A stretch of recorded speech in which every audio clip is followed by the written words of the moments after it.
Hello there, welcome to Gardening with Calyx. I am Thelma, and unfortunate, this is the last video for 2024. And what I'll do in this video is to update you on the results of the forcing Amaryllis to bloom during the Christmas period, as well as the level of recovery in the front garden 6 months after the passage of Hurricane Beryl. So please keep watching.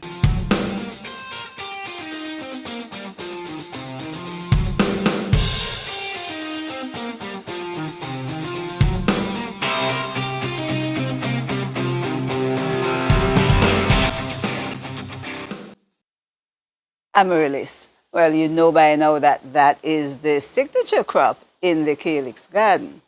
We've been growing Amaryllis now from scratch for about 3 years, trying to make sure we understand the various nuances of growing this spectacular crop.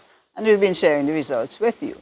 So our standard practice so far is to harvest the crops, whether the bulbs, excuse me again, whether from the beds or in pots, to harvest them, clean them up sometime around mid-August, place them in a dark room for 6 weeks, and usually by the end of September, mid-October, they're time to come out. Our projection is that those bulbs, most of them, should be blooming within 6 to 8 or 10 weeks, and the target really is to have them blooming in time for late November through to December. Usually we get about 75% of the bulbs blooming during the period of time that we wish them to bloom. This year has been a bit different. We harvested as usual, put them in the dark room.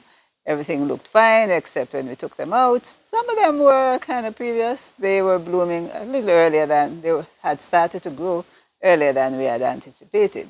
So we got about 10% of the blooms, of the bulbs, blooming by early to mid-November. Wasn't bad. I did a short video on that.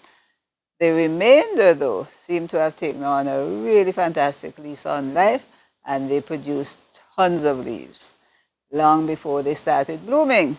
That was disturbing. That's not what we wanted. But in the end, I would say we got about 40% of the bulbs that we had put into the dark room. We got about 40% blooming during the desired period. This reminds me of the saying that you're never too old to learn. It also means you cannot make assumptions based on just 3 years of experience. And this year we really learned that we have to be a bit more nimble and really monitor the environmental conditions a bit more closely and be able to respond quickly. What the Amaryllis really needs during its blooming period, the period when you take them out of the dark room, what they need is protection from rain. You need to be able to control how much moisture gets into the pot. You also need to be able to control, to the extent possible, the amount of light. They need dappled light. They need perhaps between 50 to 60% what we say shade. So if you're covering it with a shade cloth, you look for a 50 to 60% shade cloth. My overhanging trees, the trees that give us the dappled light in the backyard nursery, really grew tremendously in the weeks following the hurricane. And there's no way I could prune them in time, nor did I wish to prune my avocado and my ackee trees because I think they're more important to me as fruit trees. It's easier to build a proper shade house, which is what we're going to do in time for the Mother's Day preparations. So I hope you can take a few lessons from my experience. We're not that disappointed because those that we put on the market were really in demand. So we are assured that the demand is growing, and all we need to do is to make sure that we, as well as any of you who are listening to me, can indeed produce on time. Without that, I guess it becomes just any other ordinary plant. And just to wrap up that little tete-a-tete, this is a vitatum plant. Now, why is this scape about 3 feet long or tall? Usually it's 2 or 2.5 feet, and it's been growing and growing. And this lot of Amaryllis you see behind me is what I removed from the darker shade. I'm running an experiment of sorts to see the extent that the variation in the light will make a difference to the growth. And this guy, I mean, he started out in the nursery, but under these conditions, it's just growing and growing. So that's it for the Amaryllis. We are encouraged by the response. We are expanding the number of varieties we're growing now in terms of colors and styles and, of course, adaptability. And on that optimistic note, let's go to the front garden to see the extent of the recovery 6 months after Hurricane Beryl. I'll start with our neatly trimmed variegated ficus tree, which survived the Hurricane Beryl without any problem whatsoever.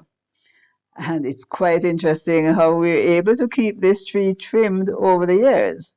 As a matter of fact, I plan to do a video on this in 2025.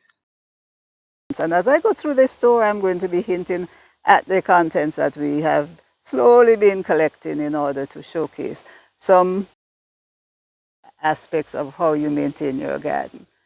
Now, what we're looking at here, the combination bed of the orchids and the bromeliads, that's our feature item in the front garden, and I've covered it quite a lot. The last time I focused on it was just before the hurricane, when I pruned severely a lot of the Vanda orchids in order to protect them.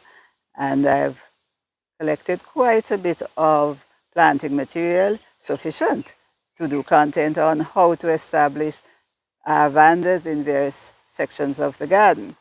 And peeping through the back there, that anthurium, one of those plants rescued from the anthurium bed. And much to my delight, it really likes that section of the garden where it gets early morning sun. Moving down in the background, the Amaryllis. This end of the bromeliad bed is the citrus. This is a Valencia orange. And at this time of the year, it's giving us ripe fruits. Maybe not enough, but a dozen at least, I would say. And we're grateful for that. We've been picking already.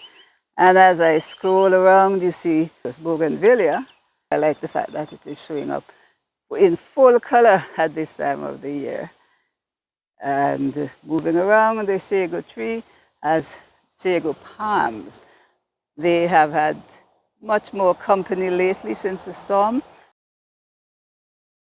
What I'm doing is just scrolling around so you get a sense that this garden is still lush and green and a joy to behold, even though it is in the middle of winter. This section of the garden, the southern perimeter, this is where most of the wind came howling throughout the hurricane, the period of Beryl's entry and exit from the garden, and this entire area really suffered. We replanted the anthurium beds about 2 months ago, and they're doing wonderfully. They still have a far way to go, perhaps another 3 or 4 months, but I am really encouraged by the blooms I'm looking at and the fact that they are doing well in what is a higher level of sunlight. And truth be told, maybe it was getting a bit too shaded prior, so they are really happy now. And right at its base temporarily is this massive clump of both Vandas and the Oncidium orchids. We are seeing a large number of spikes already, and there is a Vanda. The Vanda has been blooming continuously. But yes, this clump, which was in a pivotal position and really was visible from a lot of areas, I will have to find a home for it.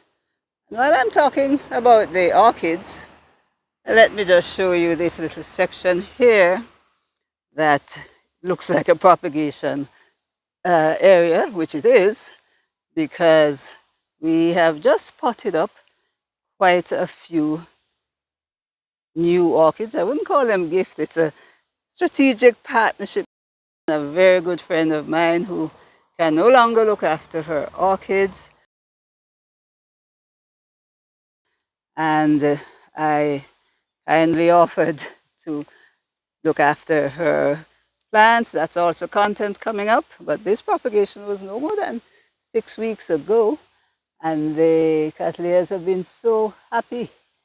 Quite a few of them are spiking. There are a few other things I'd like to show you, but I've decided to save something for the next video. It was certainly fun having you in the garden with me today. The sun is out, so a little bit of scorching on this side.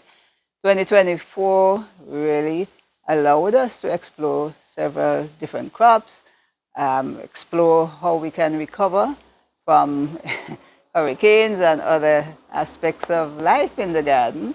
We have collected quite a bit of content. I've slowed down, you would have noticed. I've slowed down a bit on the number of videos I put out in any period of time. That's because life has gotten very, very busy. But we're collecting the content, and what we're doing now is looking at things over a longer period of time. So we can give you the reality, not just a quick shot in a 1 week period, but we can trace the development of whatever it is we want to share with you over a longer period of time. Now, if you like that approach, please leave us a comment. And if you like the content of this video, give us a thumbs up, share it with your friends, and do not forget to give thanks for all that we have been blessed with. And I extend the best wishes from the Calyx team, from Don, Winston, and Franklin. Without them, I couldn't do all of this work. So we will continue in 2025 exploring aspects of gardening in the tropics, and would be blessed and really encouraged by your response.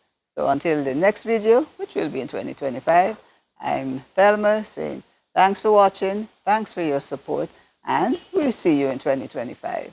Bye-bye.